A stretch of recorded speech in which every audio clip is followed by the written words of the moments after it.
कहकशां को स्टेज पर बुलाता हूँ, दावत दे रहा हूँ कि वो स्टेज पर आएँ और एक खूबसूरत नज़्म पेश करें, लौट के आजा मेरी माँ। अस्सलामु अलैकुम व रहमतुल्लाहि व बरकातुहू।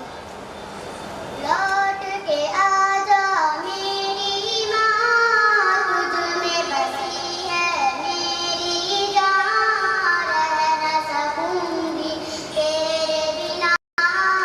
लौट के आजा मेरी माँ, लौट के आजा मेरी माँ, तुझ में बसी है मेरी जान, रह न सकूंगी तेरे बिना। लौट के आजा मेरी माँ, लौट के आजा मेरी माँ। जब मैं रूठा करती थी तू ही मनाने आती थी, जब मैं रूठा करती थी तू ही मनाने आती थी, जब मैं रूठा करती थी तू ही मनाने आती थी। मेरी खुशियों के खातिर अपना सब लुटवाती थी, कौन पढ़ेगा चेहरा मेरा, किससे करूँगी अब मैं बयां, कोई न समझे दिल की ज़बान। लौट के आजा मेरी माँ, लौट के आजा मेरी माँ। मैं बीमार जो पड़ती थी, नींद तेरी उड़ जाती थी। मैं बीमार जो पड़ती थी, नींद तेरी उड़ जाती थी। मैं बीमार जो पड़ती थी, नींद तेरी उड़ जाती थी। सारी तवज्जो दुनिया से मेरी तरफ मुड़ जाती थी, कौन पढ़ेगा चेहरा मेरा, किससे करूँगी अब मैं बयां, कोई न समझे दिल की ज़बान। लौट के आजा मेरी माँ, लौट के आजा मेरी माँ, तुझ में बसी है मेरी जान, रह न सकूंगी तेरे बिना। लौट के आजा मेरी माँ, लौट के आजा सबके मेरी लिए माँ, निहायत खुशी और खुशकिस्मती तेरा की बात है, दूरी रह। हम सब के लिए निहायत खुशी और खुशकिस्मती की बात है कि हमारे दरमियान आलम इस्लाम की अजीम शख्सियत हज़रत पीर तरीक़त, रहबर शरीयत, दाई सुन्नत हज़रत मौलाना सलाहुद्दीन सैफ़ी साहब नक्शबंदी दामत बरकातुहुम व अम्मत फुयूज़ुहुम तशरीफ़ ला चुके हैं। हम सब की तरफ से हज़रत की खिदमत में तहे दिल से सलाम पेश करते हैं, अस्सलामु अलैकुम व रहमतुल्लाहि व बरकातुहू, और दिल की गहराइयों से हज़रत का इस्तक़बाल करते हैं और हज़रत के बेहद ममनून व मशकूर हैं और शुक्रगुजार हैं कि हज़रत अपनी तमाम तर मशगूलियात के बावजूद हम आजिज़ों की हक़ीर सी दावत पर हमारे इलाक़े में, हमारे मदरसे में, हमारे शहर में तशरीफ़ लाए हैं। हालांकि हज़रत की शख्सियत हर तरह के लफ्ज़ी और रस्मी शुक्रिया से कहीं बालातर है, लेकिन फिर भी मैं हज़रत का शुक्रिया अदा करता हूँ और हज़रत का इस्तक़बाल करता हूँ कि हज़रत हमारे दरमियान यहाँ पे तशरीफ़ लाए हैं। मुहतरम हज़रात, अभी इस जलसे के इख्तिताम के बाद, इस जलसे में दस्तारबंदी के बाद हज़रत का ईमान अफरोज़ बयान होगा और हज़रत ही की सदारत में ये जलसा अब आगे चलेगा और ये जलसा हज़रत ही की सदारत में मुनाक़िद किया गया था। मैं आप तमाम हज़रात को बस मुख्तसर सा एक तारुफ़ के तौर पे हज़रत के ताल्लुक़ से चंद जुमले बस मैं पेश करना चाहता हूँ। वो भी एक तासुराती, मेरे अपने ज़ाती तासुरात हैं कि हमारे हज़रत, जैसा कि आप में से अक्सर लोगों को मालूम होगा कि हमारे हज़रत अक्सर दीनी और इस्लाही मशागिल और अखराज की बिना पर मुल्क और बैरून मुल्क के सफ़र पर रहते हैं और कभी कभी तो ऐसा होता है कि एक दिन की 5 नमाजें आपकी हिंदुस्तान के मुख्तलिफ शहरों में होती हैं। फजर की नमाज कश्मीर में होती है तो ज़ोहर की नमाज हैदराबाद में और फिर इशा की नमाज गुजरात में होती है, और फिर उसके बाद अगले ही दिन आप बस चंद लम्हे आराम फरमा कर अगले ही दिन किसी दूसरे सफ़र पर, दीनी सफ़र पर निकल जाते हैं। और हज़रत का ऐसा मशगूल जो है शेड्यूल रहता है कि उसमें हज़रत के लिए वक्त दे पाना बहुत मुश्किल होता है, लेकिन हज़रत ने अपनी तमाम तर मशगूलियात के बावजूद हम आजिज़ों की दावत को कबूल करते हुए, एक हक़ीर सी दावत को कबूल करते हुए हज़रत यहाँ पे तशरीफ़ लाए हैं। हम हज़रत के बेहद ममनून मशकूर हैं। हमारे प्यारे हज़रत आपके सामने हैं और आप हज़रत की ज़ियारत फरमा रहे हैं। लिहाजा ये हम सब के लिए खुशकिस्मती की बात है कि ये आज की इस 21वीं सदी में हम अल्लाह के एक वली को अपनी आंखों से देख रहे हैं, और उलमा को देखना ये भी एक इबादत होती है। आप हजरात बहुत सुकून और इत्मीनान महसूस कर रहे होंगे कि हमारे हजरत हमारे दरमियान यहाँ पर मौजूद हैं।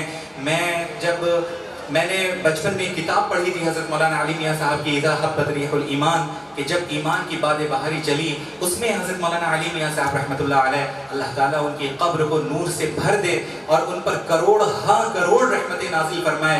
उन्होंने जिक्र फरमाया है कि सैयद अहमद शहीद रहमतुल्लाह अलैह का मामला ये था कि जिधर से वो गुजर जाते थे अल्लाह ताला उधर ईमान की बातें बाहरी चला देते थे। अल्लाह ताला उस इलाके में ईमान की खुशबुएं महका देते थे। आपके बयानात को सुन करके एक चौक दर चौक और फौज दर फौज लोग तायब होते थे और अपने गुनाहों को छोड़ते थे। मेरे दिल में ख्वाहिश होती थी काश कि मैं सैयद साहब को देख पाता या उनका ज़माना पा पाता कि आपके एक बयान से लाखों लोग कैसे तायब हो जाते हैं और क्या उसमें कशिश होती है। लेकिन ये मेरी तमन्ना मेरी उस वक्त पूरी हुई जब मैंने खुद अपनी आंखों से मेरठ में हज़रत सलाहुद्दीन सैफी साहब के बयानात को सुना और मैंने खुद अपने कानों से उस खानकाह में लोगों को दहाड़े मारते हुए रोते हुए देखा और उनकी रोते रोते सिसकियां बन गई और वो अपने गुनाहों से तायब हुए। फिर हज़रत के साथ मेरा जो है जाना, थोड़ी दूर पे जाना भी हुआ था, तो वहाँ पे मैं गया। मैंने देखा रास्ते में जिधर से हज़रत गुजर गए अल्लाह ताला ने उस पूरे इलाके में ईमान की हवाएं चला दी। पूरा का पूरा इलाका ऐसा महसूस हो रहा था जैसे कि वहाँ पे ईमान की खुशबुएं महक गई हों। लिहाजा मैं अल्लाह से दुआ करता हूँ कि अल्लाह ताला ने हज़रत को हमारे दरमियान यहाँ पे भेजा है। अल्लाह ताला हमारे इलाके में भी ईमान की हवाएं चला दे, हमारे इलाके को भी जो है ईमान की खुशबुओं से महका दे। आप हज़रत हमारे हज़रत का भी बयान समाअत फरमाएंगे। हज़रत जब गुफ्तगू फरमाते हैं तो हज़रत के हर लफ्ज़ से फूलों की तरह महकता है, जिसकी खुशबू रगो रेशे में उतर जाती है और जिनके जुमले हिदायत की रोशनी बनकर दिल में उतर जाते हैं और दिल की सियाही आंसुओं से धुल जाती है।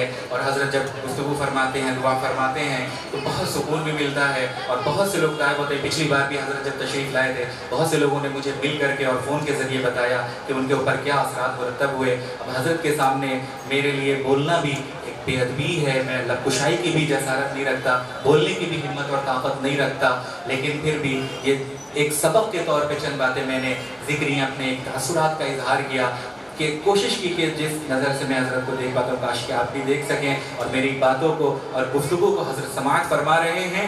ये मेरे लिए बहुत बड़ी डिग्री है, मेरी सनद है कि मैंने हज़रत के सामने कुछ बोला है। लिहाजा अभी दस्तारबंदी, अभी कुछ बच्चे और अपना जो है प्रोग्राम पेश करेंगे और उसके बाद इंशाअल्लाह दस्तारबंदी होगी। दस्तारबंदी के बाद हमारे प्यारे हज़रत बयान फरमाएंगे। आप सभी हज़रात व ख़वातीन से गुजारिश है कि आप जिस तरह से हमारे साथ यहाँ पे जुड़े हुए हैं, मोहब्बतों के साथ, संजीदगी के साथ आखिर तक हमारे साथ जुड़े रहें, हमारे साथ शामिल रहें। हम आपके बेहद मशहूर और ममनून रहेंगे।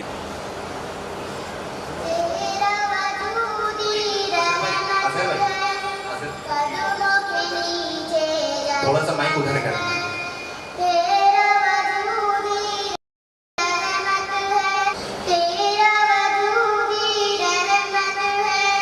कदमों के नीचे जन्नत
शायद आपको ना मालूम हो कि हमारा मदरसा वो मदरसा